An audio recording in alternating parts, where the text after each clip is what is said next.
I want to go back now to the fight over DHS funding, and I'd like to bring in now a member of Congress. Joining me is Missouri Congressman Dr. Bob Onder.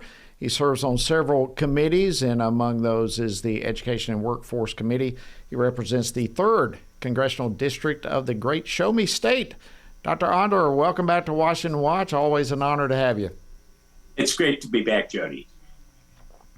Well, let me begin. You were able to join us earlier in the week at our headquarters at Family Research Council. You and a number of other members of Congress scored 100% on FRC Action's scorecard. And I just want to say how great it was to see you. Congratulations for standing firm and for receiving that award. We appreciate it greatly.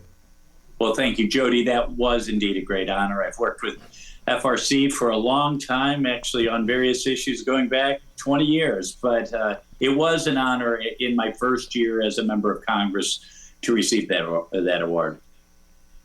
Well, keep the torch ablaze, my friend. We are so grateful for you. All right, let's talk about the DHS shutdown. It all is going to be taking place, goodness, less than 7 hours from now. What exactly is going to happen, do you think? Well, it's a tragedy, Jody, that the congressional Democrats put illegal aliens ahead of Americans. Americans depend on the Coast Guard, on FEMA. Winter Storm Fern killed over 100 people, left tens of thousands of people without electricity.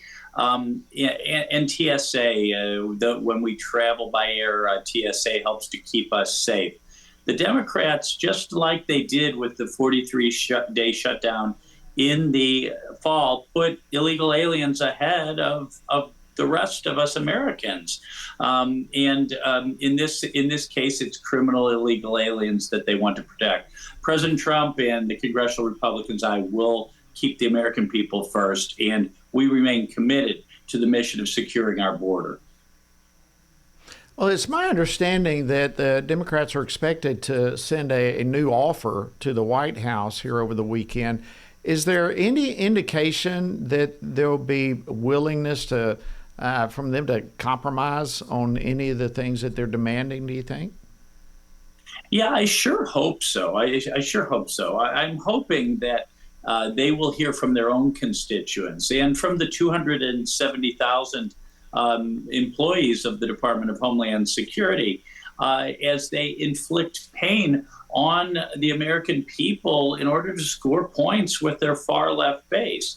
I mean, look, President Trump has already reassessed the situation in Minnesota. He's drawn down forces. He's sent Tom Homan, the border czar, a consummate professional with 40 years of experience in this area of law enforcement and border security. He's already done some things that I think needed to be done.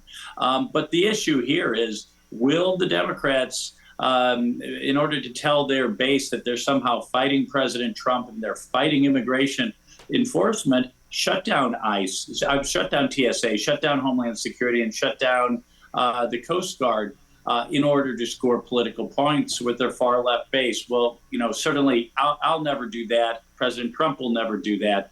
And eventually the Democrats will just have to come to their senses and do what's best for the American people, not what's best for illegal aliens.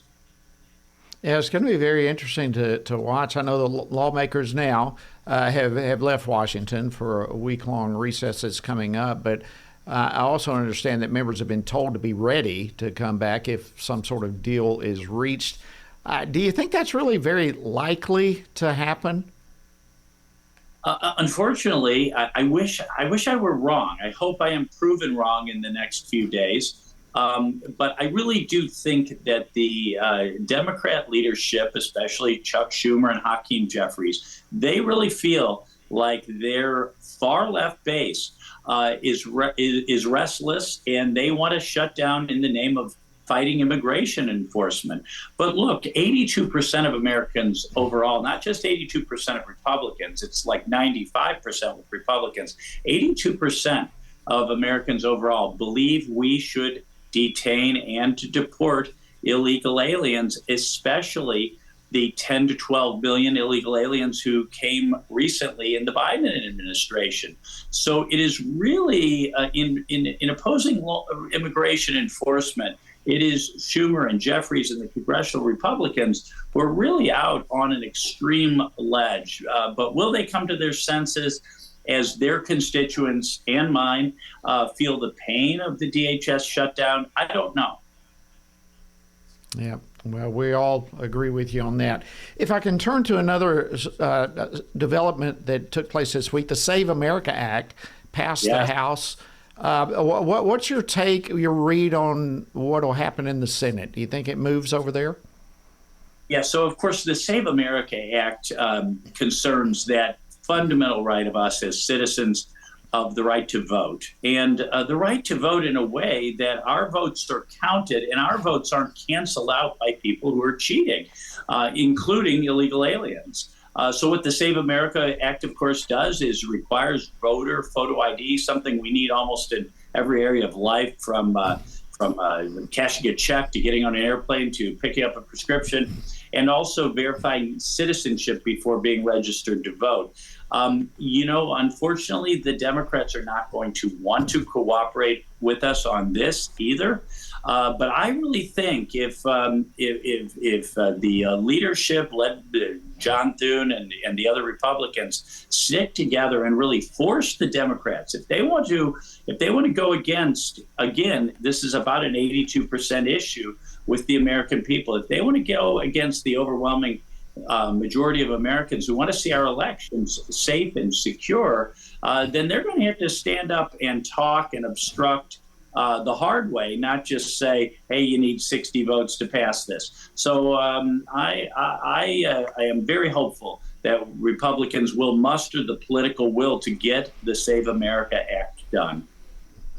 Well, at the end of the day, one of the most important things for Americans is to have election integrity, and that is a major, major issue. Listen, before I let you go, I wanted to get your thoughts real quickly on last week's acknowledgement by a couple of medical associations regarding transgender surgeries on minors. You, of course, are a physician and the House sponsor, in fact, of the Cole Act that seeks in itself to prohibit physicians in clinics and hospitals and so forth from participating in chemical or surgical mutilation of minors. But what do you make of the shift that we're seeing on this issue across the country? Yeah, Jody, this was enormous. This is really, I believe, the turning point. Seeing two major medical societies, the plastic surgeons, and then the next day, the American Medical Association, breaking with all the medical associations that have been captured by the radical transgender movement, the people who would chemically and surgically mutilate the kids. I think now that these two dominoes have fallen, and two very important organizations, the surgeons who actually do the mutilating surgeries, have said the evidence that this actually helps kids is not good. There's very low quality evidence for that and a lot of potential for harm. And the AMA agreed. So I am hopeful that this is going to be a sea change. Well, we are right there with you. Thank you so much, Missouri Congressman Bob Onder. Dr. Onder, always great to have you. We appreciate it.